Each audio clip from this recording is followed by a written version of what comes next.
orang-orang berlayar itu kan mereka orang-orang perahu berlayar, membawa beli senjata di Surabaya, bawanya ke sini.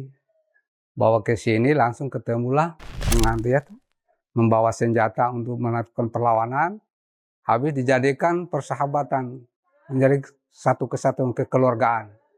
Dan menurut cerita bahwa kekeluargaan bukan secara lisan, minum darah antara satu dengan yang satu. Tahun 92 itu kan ada gempa bencana, masjid ini sudah tidak ada lagi. Dulu masjid ini kan berbentuk kayak rumah panggung, pakai tiang-tiang semua, tapi bentuknya seperti masjid ya. Jadi begitu habis gempa, masjid ini dapat bantuan dari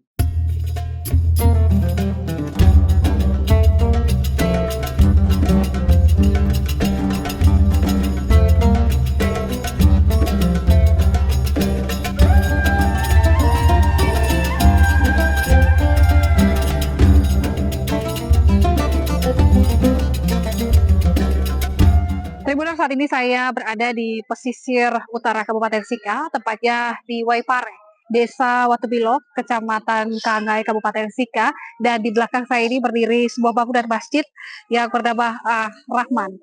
Dan Tribuners, masjid di belakang ini memiliki sejarah yang panjang.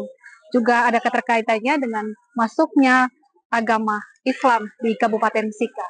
Dan nanti kita akan melihat sejarah di balik masjid ini, maupun juga nanti cerita dari para tetua atau masyarakat umat muslim yang tinggal di sekitar Masjid Ar-Rahman terkait dengan sejarah masjid maupun juga sejarah masuknya agama Islam di Kabupaten Sika. Simak liputan kita berikut ini. Masjid Ar-Rahman Waipare di Desa Watumilo, Kecamatan Kangai, Kabupaten Sika, Pulau Flores, Nusa Tenggara Timur, berdiri kokoh sebagai simbol masuknya Islam di Kabupaten Sika sejak awal abad ke-20.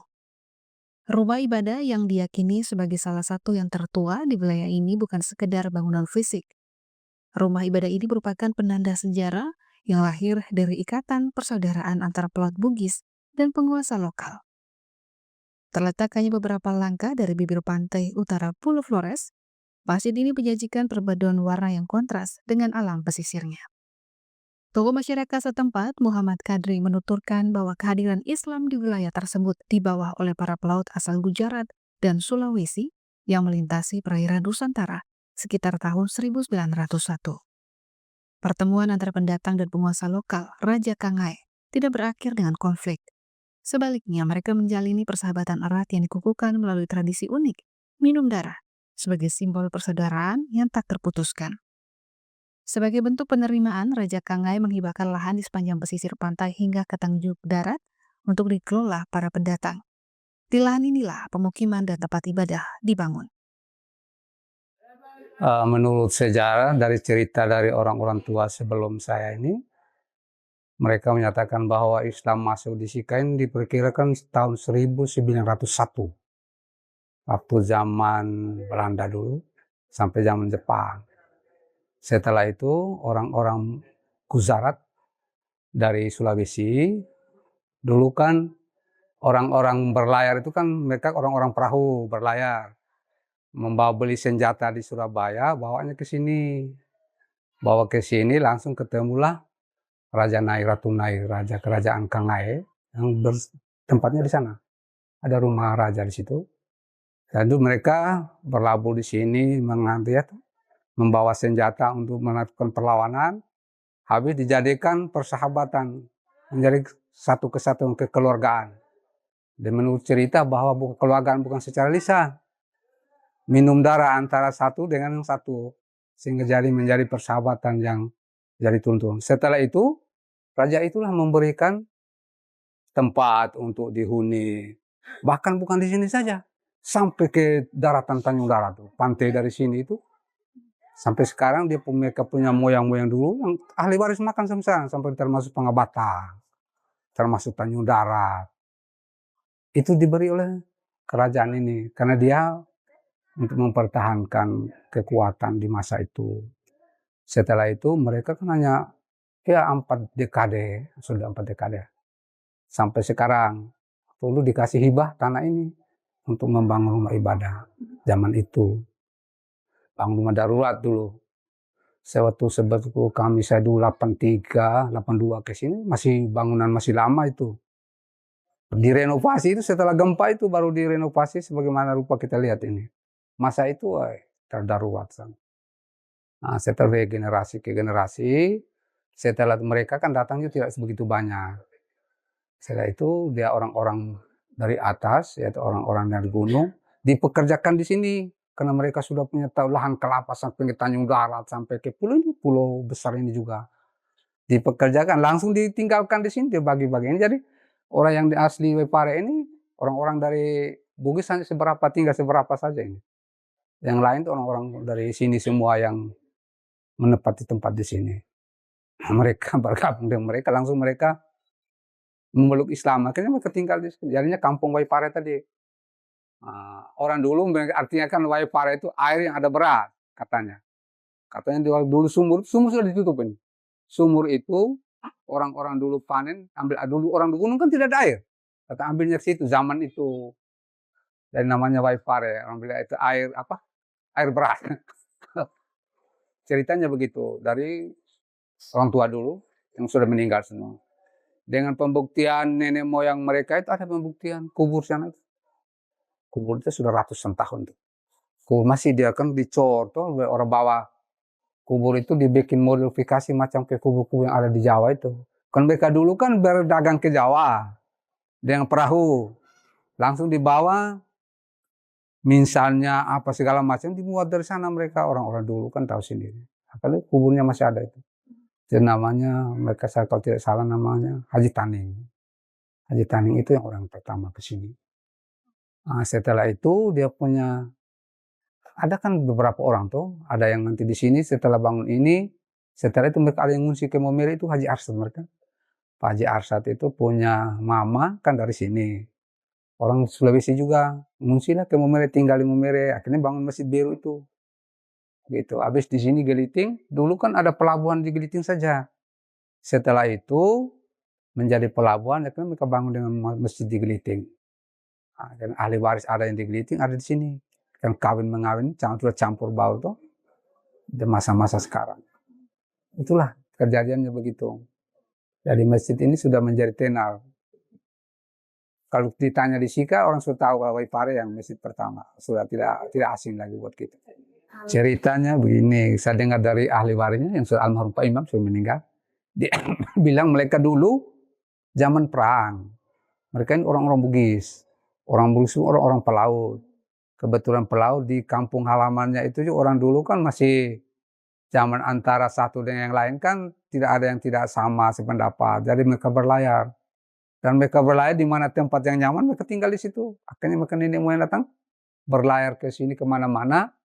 Katanya ada yang sampai ke apa namanya Ombai sana. Kan orang banyak orang Bugis tuh. Berlayar ke situ, ada yang nusul ke sini, ada yang di sana, ada yang mereka ini yang ke sini. Khalik namanya. Mereka punya farm Khalik itu dari sana itu.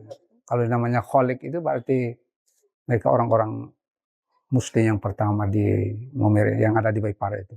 Itu farmnya Khalik. Jadi mereka langsung berdagang. Setelah datang rasa nyamannya di sini tidak kembali lagi. Nyaman kan karena diberi lahan begitu. Mana yang penyuka kuat garap di bagian pantai itu. Raja Naik kan kuasanya sampai di mana ya? Mungkin di Nebe. Karena Tanjung Darat ini mereka ini ada tanah Tanjung Darat banyak sekali. Di bagian pesisir. Karena orang zaman-zaman dulu, zaman-zaman itu kan orang tidak ada yang tinggal di pesisir. Orang kan lari ke gunung semua. Zaman penjajah.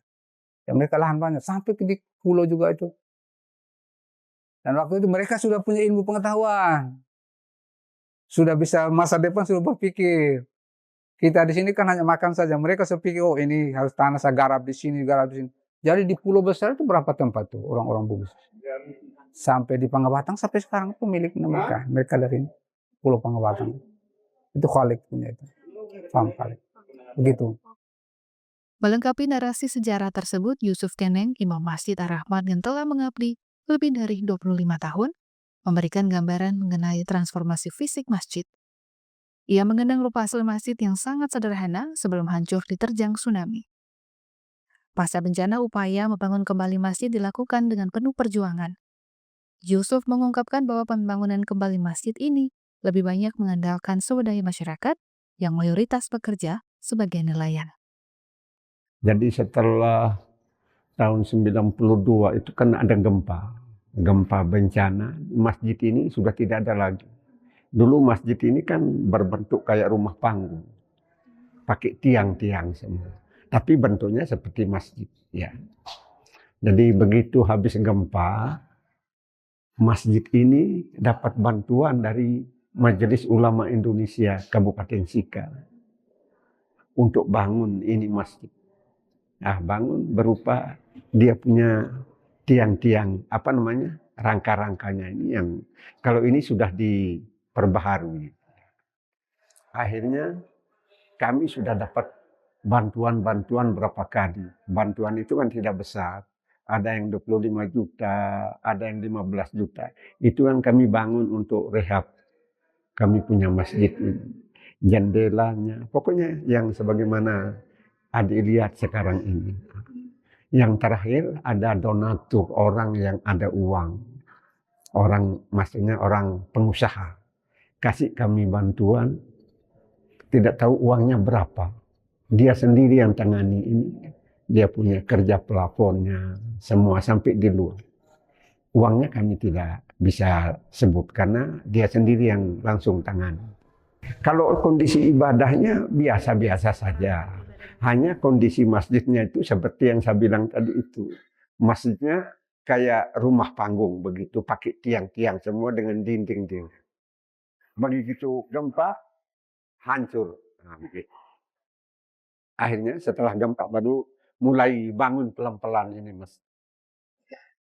Terminal Masjid Ar-Rahman yang berada di Waipare, di Desa Watubilo, Kecamatan Kangae, Kabupaten Sika, Nusa Tenggara Timur, berdasarkan sejarah, merupakan masjid pertama yang ada di Kabupaten Sika dan juga menjadi titik masuk sejarah Islam masuk ke Kabupaten Sika. Masjid tertua ini juga pernah runtuh pada tahun 1992 ketika gempa dan tsunami menerjang Pulau Flores atau Kabupaten Sika. Kemudian masjid ini dibangun kembali hingga kokoh berdiri saat ini. Saat ini masjid ini juga menjadi tempat ibadah masyarakat di sekitar dan memiliki nilai sejarah dan harapannya bahwa masjid ini terus menjadi tempat yang ramah dan juga mewariskan cerita di balik berdirinya masjid tertua di Kabupaten Sika. Download Tribun X sekarang, menghadirkan lokal menjadi Indonesia.